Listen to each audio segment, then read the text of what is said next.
welcome to The Infinite Way, where spirituality meets humanity.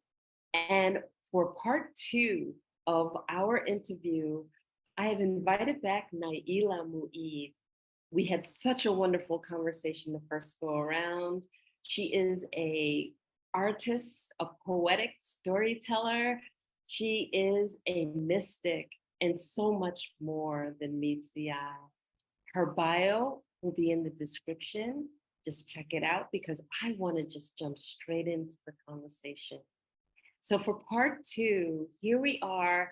And Naila, will you share with us your three books that you read? Yes, for sure.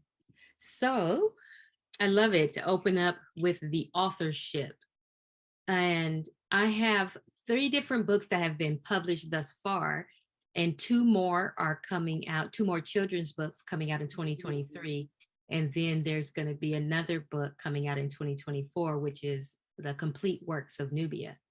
And so I will put up on the screen because I think if I hold it up, it's going to show up backward. So I'll Sure, put up sure. on the screen behind me um, a picture of the book so that people can see, what I'm speaking about. But so first I'll share about my children's book, I Create. So in that one, in I Create, that is really encouraging our young people that they are creators, that the power of their thought, the power of their word is much more than what is commonly referred to, that they are creating their reality, they're creating their experience. And so it just really embraces them and brings them back.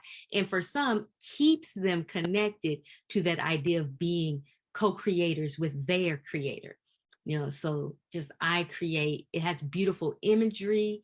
In all of my children's books, I also have a glossary in the back that is really geared toward helping them increase their vocabulary and the power of their word and having a true understanding of what the words mean in the book.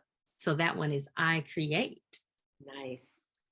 Powerful because you know what? That's one of the things that I found that our children lack is the vocabulary. I have two boys, and when they were little ones, we as a family used to sit down and read stories and books together as a family, a chapter a night, and always read like books that really tested the vocabulary and they absorb it and they get it. So I think that that's really powerful, really, really powerful. Definitely. Thank you. And that key piece, like my two daughters, I used to read to them for a very long time, and that was one of their most pleasurable experiences in the day, me reading. And one of the favorite series of ours is the Akhenaten Adventures. If you haven't heard of it, check it out. It's a wonderful series. But me reading it, they would just love it because I would get into it, do the voices and everything. But yeah, so in the I Create also, what you're going to notice is that there are sacred geometry references. You're going to see a lot of different beautiful things, the seed of life, the flower of life, and other geometric shapes that are really calling forth something even without the words. Just that imaging is calling them forward into a deeper relationship as a creator. And so in that book, it really is an invitation to go deeper in their creative selves. So it's one of my favorite. And you see all the images. My daughter, my eldest daughter, illustrated the book.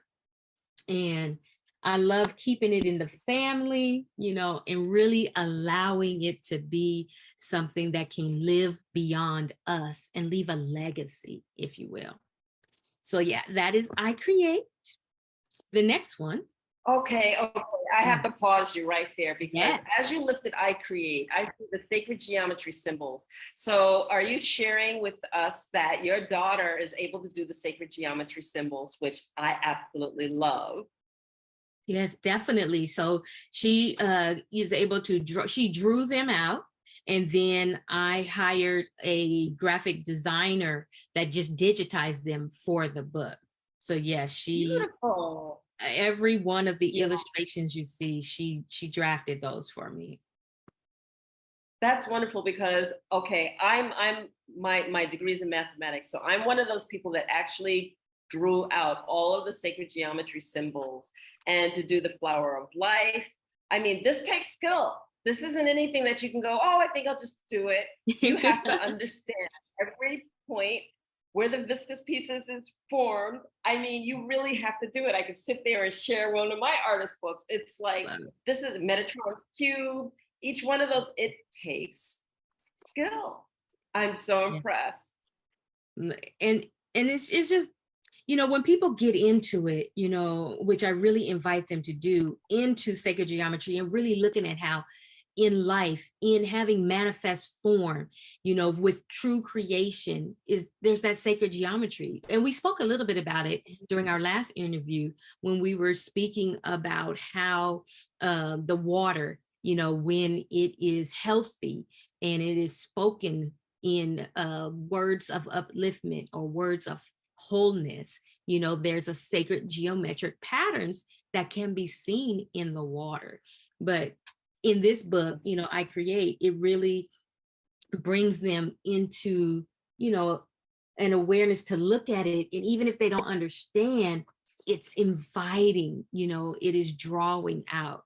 And so, yeah, that was my intention of using the geometric shapes. And there are some things in there as well that aren't necessarily geometric, but are just to call people forward, and to serve as that reminder, if you will. So yeah, that's I create. Okay. All right. Thank you. Next one, It's Good. So It's Good is a story that reminds our young people that they and what they create is good, right? And so it really goes into how a young person has drawn something and is asking an adult, what they think about it. And the adult references it as good. And in a lot of our lives, if someone says, oh, that's good, it can seem like less than, if you will. However, this story relates It's Good to the biblical story or the biblical telling of how God created the world and saw it as good, right? How God created life, how God created man and said it's good. And so this is a story of excellence and using good as a synonym for excellence. And so it goes through and it speaks about a lot of different examples of excellence, and it relates the children and what they create to that excellence so that they can see they come from a culture of excellence and that they are expanding a culture of excellence through their creations. And of course, once again, it features a vocabulary list, and it features a place to have reflections and insights, a place to write down, because it's about true education. It's about really allowing a space to call them into thinking, not just consuming, but to draw out their thoughts, their insights, what impressions came up for you, so that is It's Good.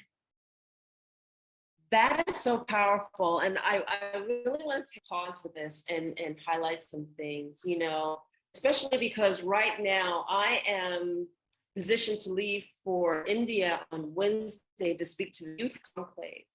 And many of us don't take the time to think about what it is that we want to share with our youth. Mm-hmm. And that if you had the opportunity to share something with them, something really powerful, what would that be? And for me, the first thing that I've always thought about is just the fact that they are the gift. They are the gift.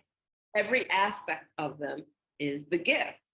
And I love that you've created something so powerful that one doesn't undermine them. Like, we don't have to speak to them like children just because they are children. Okay, like their minds aren't fully developed, because they are like sponges. They absorb and they engage based on what they see, and they replicate it. So if you speak to a child intelligently, that child's going to respond back to you intelligently, because that's how you engage the child, and to utilize that vocabulary, to share, to stimulate the thinking. These are things that we've a lot of people have forgotten. Yes, You 100. know, that I don't really have time, you know, so go sit in front of the television and let that become your teacher. Come on. Yeah. So Yeah. I love it. And as you were speaking, there's a page in the beginning, I call the owner's page, where they're called to write down their name, their desire for life, and an intention. And it gives a dedication to them to really stay connected to their radiance. And so even before they begin the journey of the book, it's calling them forward, and in some of the images you'll see in the book are really entering. And I know this background a lot like makes some of the book like No, fade it's in. fine. It's fine. But But you can see the images. Go ahead. yeah, and so it's really about uplifting, and especially children of color, where it's important for them to have representation and for them to understand the excellence that they come from. So it's good. You know, typically I would ask a fellow author, okay, what was it that, really led you to want to write a child's book or a children's book? But I don't even think, I think it's so obvious with you that you are an intelligent young person coming up, as you shared with us from the first episode, from the first interview. Why wouldn't you? The question to me would be like, why wouldn't you want to extend that aspect of yourself to engage intellectually another child and to stimulate a child as you were? So Yeah. I just love that. In the indigenous way, we call it that you just shared your medicine, Yeah. So that's beautiful. And I love the way you put that. And it's like, for me, really being able to say, not coming from a place of wanting to share, but coming from a place of being called to share. I have, therefore I give, right? And so this information, it comes through me to share with whoever's on my journey, whoever's on my path. And so it's my gift, right? And in my honor.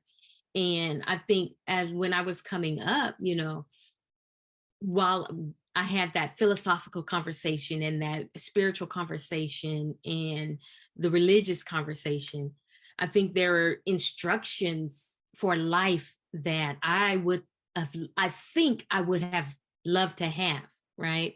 And so I just imagine the usefulness of the work that I give being those instructions for somebody, being those instructions for our young people to stay tapped in.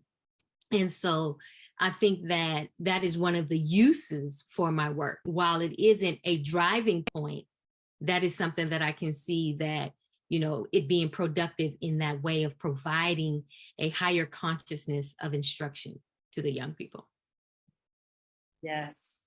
All right. I absolutely love it.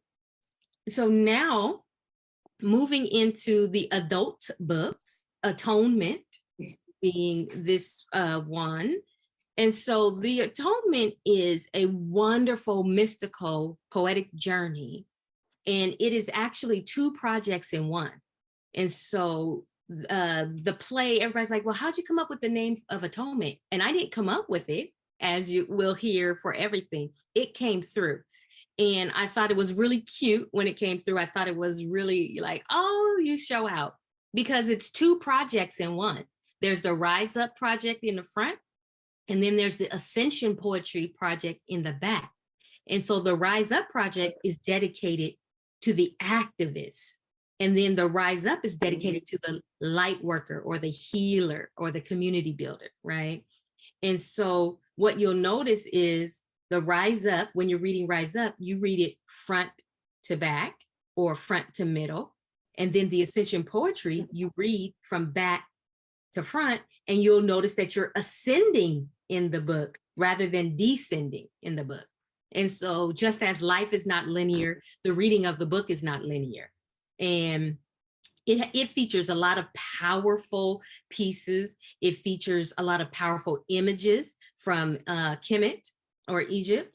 that really call people to a higher consciousness, that call people to a deeper sense of purpose, of self-realization and transformation. And so in this book, I really encourage people to read the introduction to get grounded in how the book is laid out and to become familiar with the journey that I'm inviting them to come along with me on. And you'll notice in the book, you'll see some footsteps, and there's an invitation for people to walk with me as we go on this journey. And so, yeah, that is the beautiful Atonement. It has received several different 5-star reviews from independent reviewers. And I just encourage people, they can pick it up on my website. All of these books, actually, they can pick up on my website on divinevariations.com. So that's the Atonement. So that's so beautiful in the respect that now here I do have to ask you, how did you come up with the layout of the book? I'm not even going to ask you how did you come up with the content of the book, because I know you're divine and that channel comes right through you. So how did you come out with the layout of that book to meet in the middle, to rise up? I love that. And so, it's so wonderful. I love how my higher self, my creator, expresses itself as me, right? And I'm a doorway. As you'll notice on the book, as an author, Nubia, the doorway. I am a doorway for information to come from one dimension into the next, right? And so all of it just really came through as I sat down and was instructed, okay, let's compile this into a book. I didn't know what was going in the book, so each step I take, the next thing comes forward. And so first it started up with Rise Up, and then the instruction to put Atonement, then, and I say instruction, the impression, right? The thought. And as I put them together, it just the impression to have the ascension come from the back up to the front and the Rise Up, and they would meet right in, the middle for the Atonement. And to me, that knocks me out. That's so beautiful and purposeful. And is such a great representation of how life works. Once we rise up out of our stories, once we rise up out of the muck and mire, learn the lessons of our life, not just having experiences, but actually learning those lessons that have been presented, then we're able to ascend, right? And so I love it. It's a beautiful, beautiful gift that I was able to give to people. It's beautiful because it's also the way that you wrote it. I just see the multidimensional layering right off the bat. So it's, yes, I love it. I'm loving it. Yeah, and I love doing book readings. My next book reading is planned for March. And, doing the book readings, it really allows people to go deeper in how to use the book, to go deeper in the meaning of different pieces in the book, and just different ways to have a conversation about what's in the book. And so I'm very honored and thankful for this work. And rightfully so. Thank you. And thank you for asking about this Wow. book. Oh, it's wonderful. It's absolutely wonderful. And so I think that branches smoothly right into you, Naila, as the educator. Because you talked about education being one of those foundational pieces that you bring to bear. So share with us a little bit about your entryway into education and what you love to share as education. Definitely. So if I say my entryway into education, I honestly don't know. I've been an educator all my life.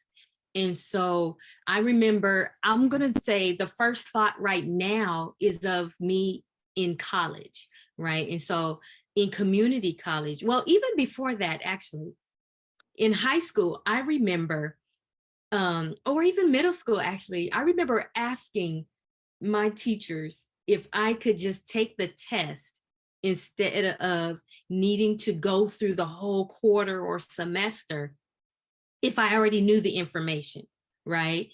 And so for me, it never made sense, the institutional ways that education is done in, especially in the United States. I won't say worldwide, but especially in the United States and a lot of the Western world and a lot of the Eastern world too, where it's about consumption, it's about stuffing in, and it's not really about drawing out, right?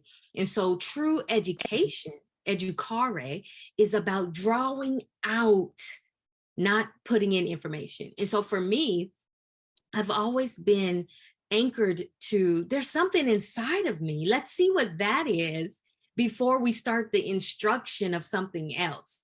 And I would say in college, you know, my professors began to recognize that. My peers, my classmates recognized that. And people just began telling me, you know, like, oh, you need to teach, you're a teacher. And I remember getting readings. One reading specifically from the Reverend June Gatlin. There was one reading she gave me where, you know, it was very clear the information coming through was like, you are a teacher, you are here, you are amongst our best on earth, and you have something to draw out of those who come to you for what you give. And so my path really has, as an educator, started with me simply on the other end, knowing there was a better way, right? Knowing that this paradigm of consuming information, or stuffing information in, wasn't it. And so in my whole journey, I would say that I began to embrace myself as an educator probably about 10 years ago.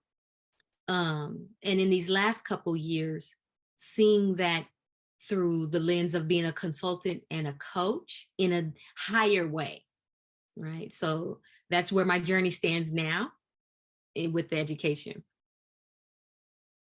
I love the journey in and of itself because it just says so much about you.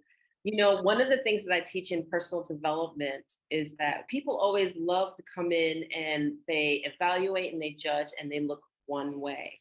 Mm. And I love the act of looking 360 degrees and up and down, just looking every direction at the same thing. Change your viewpoint. See it from a different viewpoint. See it from a different stance, lying down, above, 40,000 feet above, you know, 90-degree angle, whatever the case may be. And every great inventor always looked beyond the boundaries. And that is something that is so not present, at least, and I can't speak for the rest of the world either, but I can speak for the United States in the school. They really teach conformity in the respect that this is how we learn. This is how everybody has to fit in one size fits all. And so I applaud you because absence from there is to draw out. Absent from there is the creativity to truly, you know, draw out your creativity too, to see, okay, here's what we know. How can you take it beyond what we know? Mm-hmm. How can you take it to that next level? What are just your thoughts about the approach, let alone going beyond? And it's so absent in that education. And you know, I don't even want to get into the teaching to the person who knows the least aspect and leaving groups of kids behind who are creative and do have the wherewithal to be able to at least draw it out or express their creativity even when not asked. There's something that's just lost. And I wonder if there's a way that we could model and create a new education paradigm, yes, that allows that drawing out of the information, that drawing out. Because I'll tell you, I know you probably experienced this too, but like in reading to our boys, when my oldest son went to kindergarten, he could read already. We didn't teach him to read. He just started reading because we had opened the book and read so many different stories to him, and then he wanted to open the book and look at the words and the pictures and everything. He just started reading. Mhm. We didn't have to show him certain words when he just started reading. And that age has such power. It's like the atomic blast that we contain and push down and hold into place instead of allowing it to explode Yeah. and be the power that it is. And it's so beautiful. I love that example of you exposed him to books and information, and he saw his own natural inclination toward reading, right? And then you asked about, those kids who might be more creatively inclined, or kids who might be auditorily or visually. There's so many different ways that people natural ways of understanding the world that get left behind.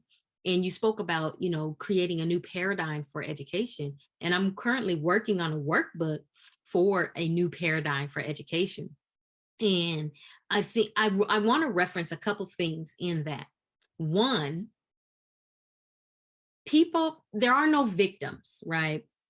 We come to Right. this earth plane to learn, to grow, to expand as a soul, to ascend. And so through that, we're going to bump up against ourselves. We're going to bump up against our own consciousness. And so as we bump up against ourselves, as we desire something different, we create something different, right? So there is no lack of information available. There is no lack of creativity available. It really is just about being able to hear yourself and having a desire for reality rather than for that illusion or the fantasy. And so within this new paradigm for education, it's not about trying to save anyone. It's really about allowing a different example to be shown and drawing forth those who match that example and drawing forth the information that is available now. As the earth continues to expand in consciousness, and it's the people on the earth continue to expand in consciousness as well, there's going to be new ways of doing things constantly. And so the new paradigm is a living, breathing, expanding paradigm, not just do it this way or cookie cutter. It's one that allows for intuition to be present. It's one that allows for people to stand present in engagement and to bring forth, okay, what's being called for? Are there advanced systems to put in place? I mean, because there are so many different ways of living in this world, and it's amazing how, in our consciousness, we right now collectively, not everyone on the earth, but collectively, for the most part, people are stuck in struggle, and strife. And so it's really about expanding our consciousness to something beyond that. And then all of our systems will reflect that expansion. Thank you. That's so well stated. I didn't mean to interrupt you, but yes, keep going, keep going. No. Yeah. No, I was pausing. I wanted to be aware of the sharing the space and making sure, we're having a conversation rather than a presentation.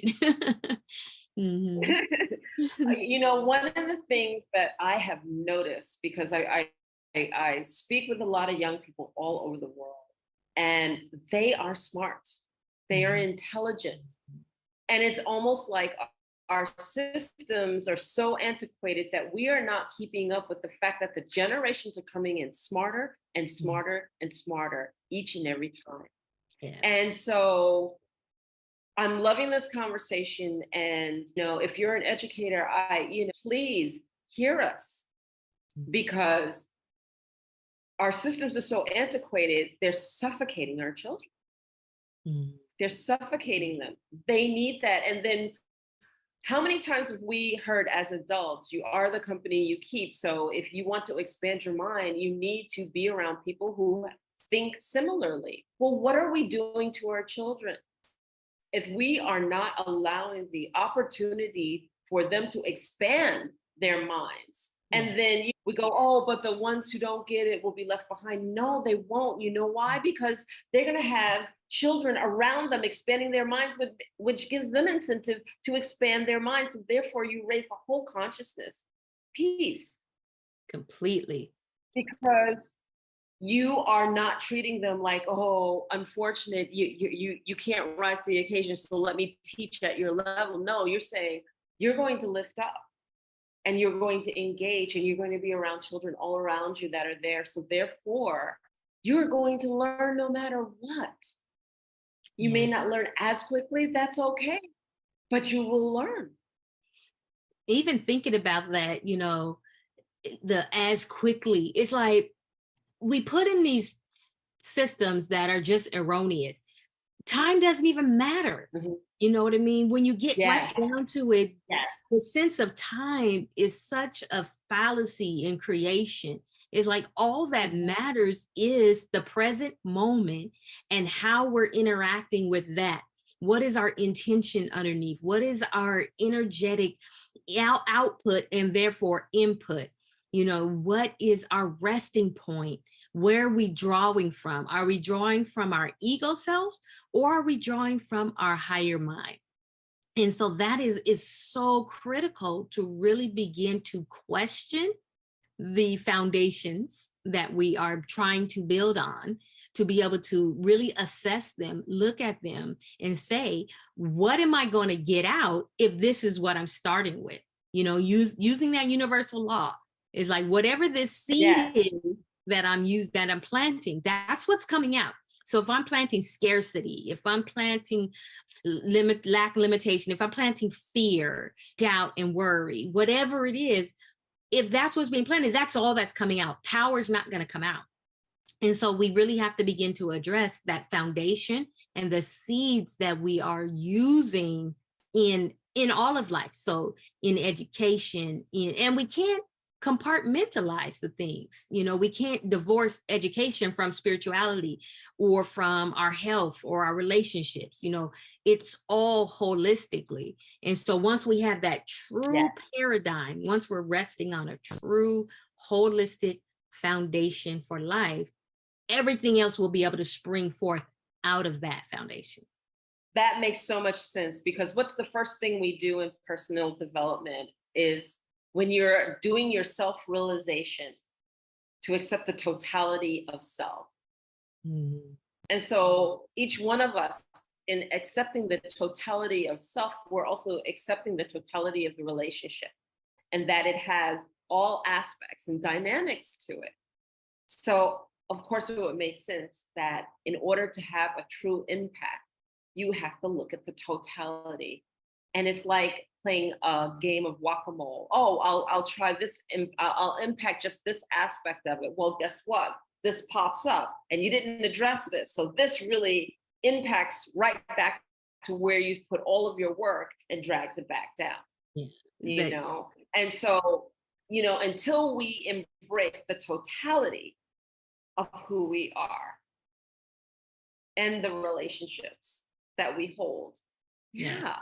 We have to go to cause, not effect. We, especially in Yes. the Western world, there is a way of addressing the symptoms of a thing rather than the cause of it. It's like if you have a headache, if you just try to get rid of the headache, you're not addressing or even looking at what's causing that headache, right?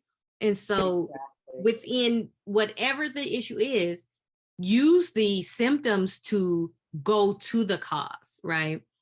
And so if we're looking at a system that is producing illness and mental and physical illness, right?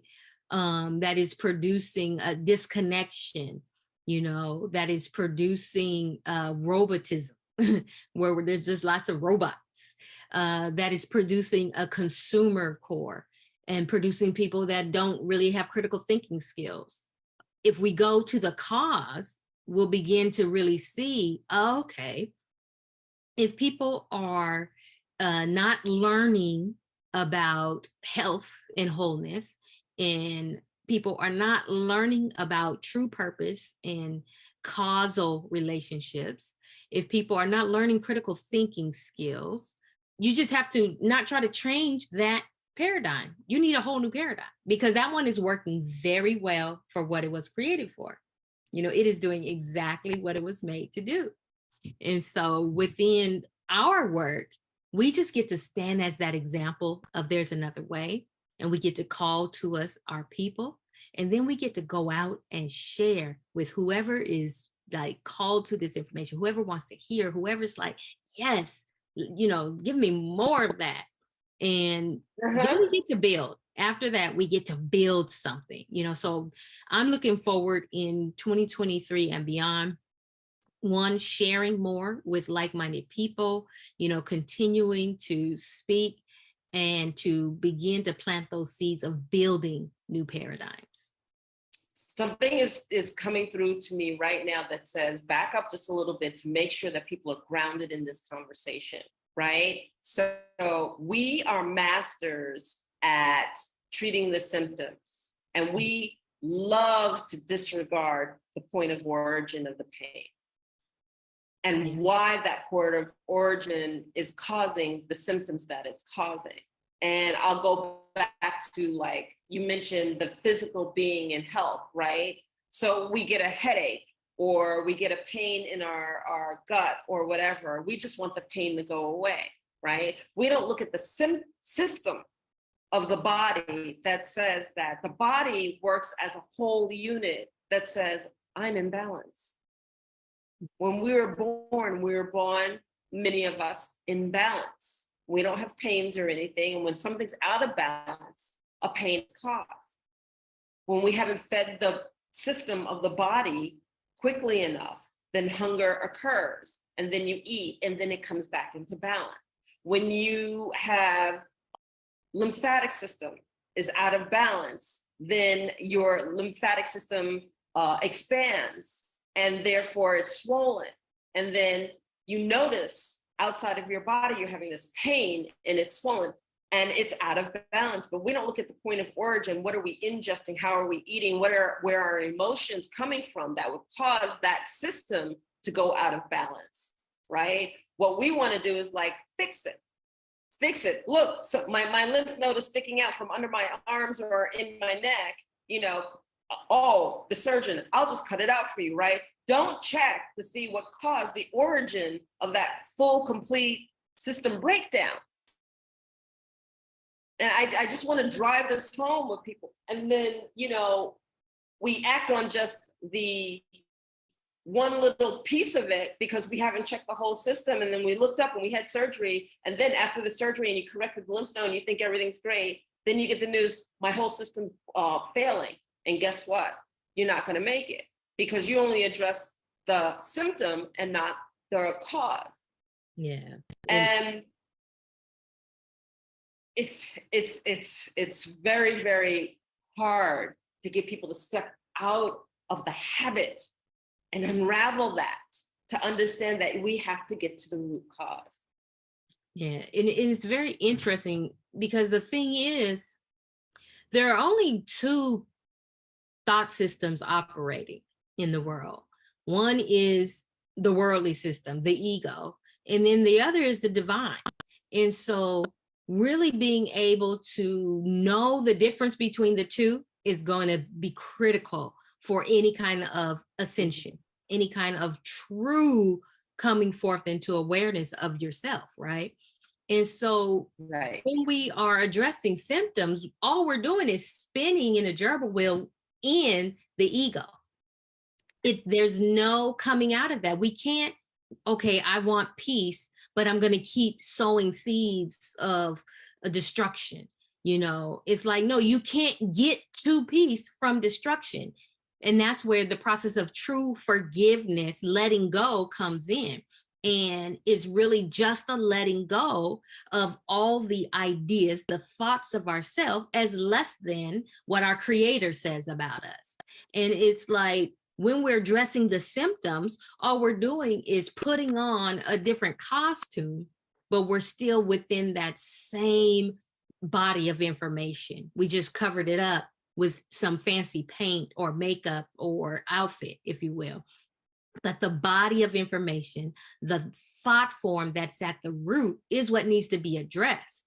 And, in my work, it's all about, if someone is coming and wanting to learn. First, there's a process of learning about what life really is and the universal laws so that they can do an assessment to see, oh, this is what's going on. But if there's a struggle, then there has to be an assessment of willingness, right? And it's like not trying to push, like, I'm not trying to push anybody to be somewhere that they are not wanting to be, that they are not working to be, that they are not actively engaging in moving. And it's like, at some point, you have to just say, if you're unwilling to do the assessment, if you're unwilling to address those thoughts, if you're unwilling to do the daily practices, do you really want it? You know, and that's where honesty, I believe in just radical honesty about what's going on. And it's like, that's going to move you so much further than pretending that you want to do something. It's like, after a while, do you really want to do this? And what's the evidence that you really want to do this? Because once you get honest, oh, I just don't want to, we can work from there. Oh, I just don't want to. All right, we can work from there. You know, for some reason, I just want to be sad right now. All right, we can work on that. For some reason, I just want to feel like the victim. For some reason, you can actually move from that place. You can't move from underneath is that victimhood and wanting that, but you're pretending to want something different. Nothing can be done from there.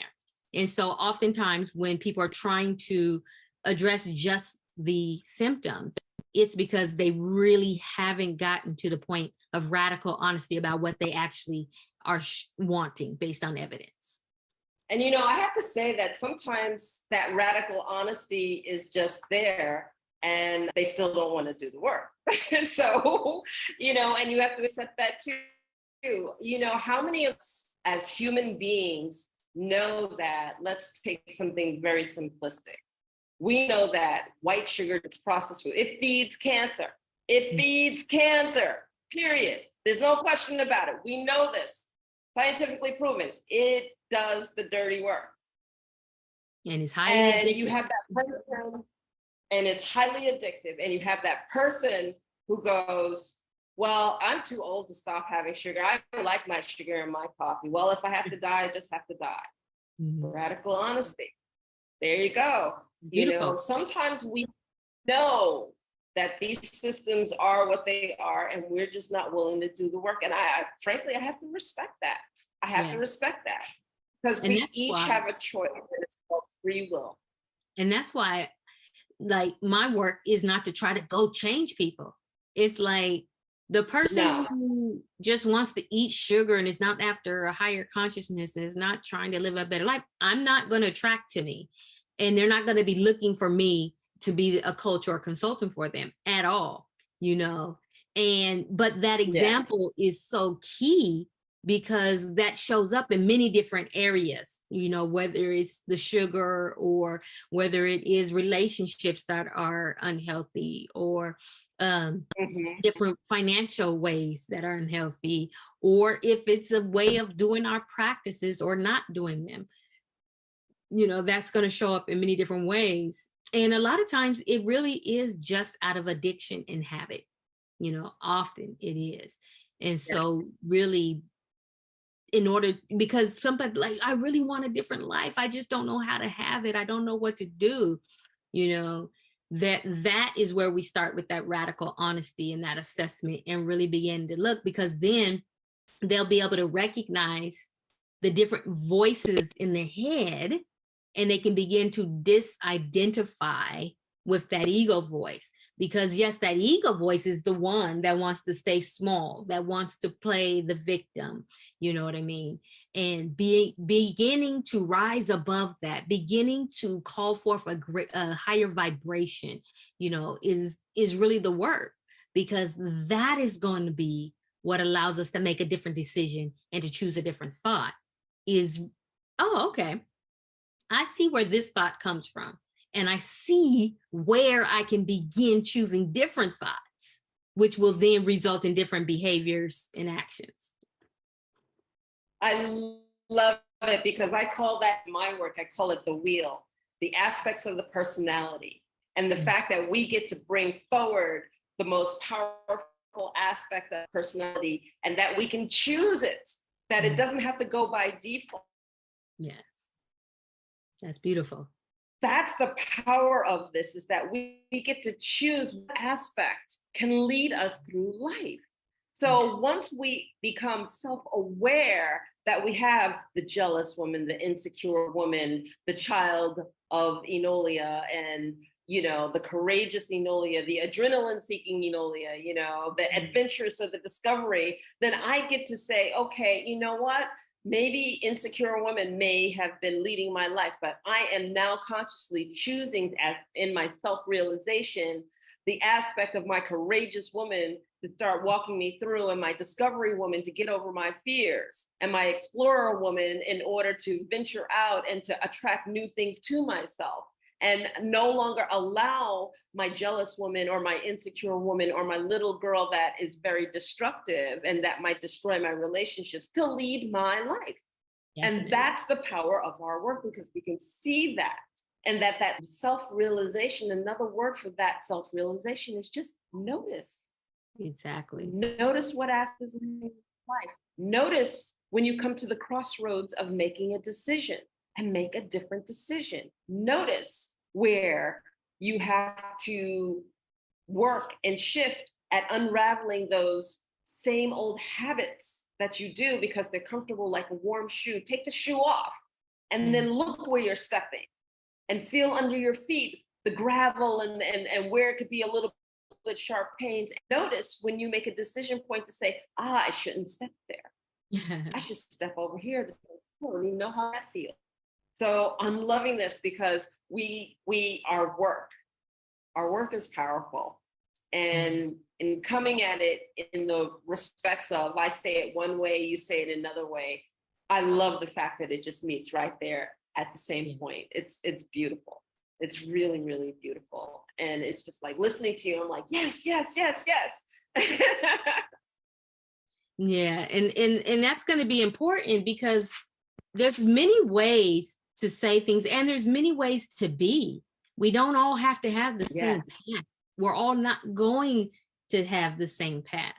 And so it's going to be important, that everybody just share from their way of understanding life so that you can find the people who it resonates with, And so for me, listening to what you're saying, in my work, I really see that as living from our story, from our ego self versus living from our higher self and our consciousness of creativity, our consciousness of the divine, a consciousness of inspiration, which is all the same thing, living from that divine aspect rather than from the worldly aspect. And so I love how you walk through that. It's like, I have this poem, 7 years old, no more, and I thought of that as you were describing, whether you're living from that little girl inside or that person who thinks everything has to be competitive or, whatever that is versus that courageous self. And so it's very powerful. It's very deep work, and I encourage people, if they aren't currently in a path that resonates, that moves them forward, where they're experiencing growth, for them to really seek it out, because it's there, it's available. Whatever we didn't create ourselves, and we don't have to we can't sustain ourselves, but that which created us sustains us, right? And so there is an aspect of ourselves that sustains ourselves. It's just not this physical body self. It's not the ego self. It's not the personality self, right? It's the creator self. And so I want to say, really from a point of having been one who didn't really have a connection with my religion growing up, to then becoming one who is in an absolute foundation of spiritual growth and development for all those who are seeking to really go find that for themselves. Not even, you don't have to look, but to find that by knowing that it's there and getting quiet in yourself and calling it forward. So yes, what I was speaking about is really inviting those who might not have a strong foundation, those who may not be resting in a paradigm that they feel really matches their internal calling, to simply not go out seeking anything, but to really call forth the information that their creator would like them to be resting in. Call forth, go in, get silent and go within and call forth your connection to that information. And before you know it, you are going to be walked to the path for you. You're going to be walked to the people, the information. It's going to just simply start unfolding, so that is really, I invite people who do have a strong path to go deeper in their path, and to heighten their practices, their spiritual practices. 2023 and beyond is really a time for us to walk in our divine selves. And so that's what's up for us to deepen our spiritual practice. Well, I have to tell you, I love what you're saying. And then I'm going to complement that with many of us also know our soul's calling. We know it and we've been ignoring it. We've had this urge to leave that job that we've been confined to. We've had this urge to want to just step out and do something totally opposite of what we're doing, or to dare to take a step into it, something that's more adventurous, that isn't society's view of stability or society's view of what one should be doing. And if we honored that soul's calling, because that soul, the heart always desires to go beyond the limited belief system and the limited boundaries. The duality loves the limited belief system because that's where it feels safe. That's where it feels protected, because, I don't have to go beyond that because this is my comfort level. It's like an old worn shoe. I can put that on over and over again, and I don't have to worry or think too hard about new territories and new adventures or anything, because I'm not beyond my boundary of comfort. Yes. And the soul will always go beyond that comfort zone. So you're absolutely right. Invite people to honor that calling, honor their heart, honor exploring it, honor inviting it, honor it. It really, really does define a better life. It does. Because it's our true essence of who we are. Yes. Naila, this has been such a powerful, powerful conversation, and I don't want it to end, but we're coming up on an hour. I can't believe the time has gone by so fast. Yes. And I just want to say thank you. Thank you for a powerful conversation, for coming on and for sharing a part of yourself that I believe anyone listening has just learned tremendously. Thank you. Thank you for having me on. Is there any last word? Yeah. Please, definitely. Please do share. Any last words you want to share with our audience? Yes, just thank you again for having me on again, and for this part 2. And, for my work with soul alignment and life fulfillment is all about us being connected to ourselves. It's all about us honoring our divinity. And so, I invite people to connect with me. You can find me across all media platforms: YouTube, Instagram, Facebook, my website. And I just invite you to engage, the process, and really begin, as you were saying, listening to your inner self, listening to that calling, listening to that voice that is just nudging, saying, aha, there's a higher way. There's more for life. Yes, there is. So let's be about it. Peace. Peace. And I'll tell you, you will not go wrong with Naila Mu'i as a transformational coach. I am so grateful for your presence here. We are honored. So thank you, and see you next time.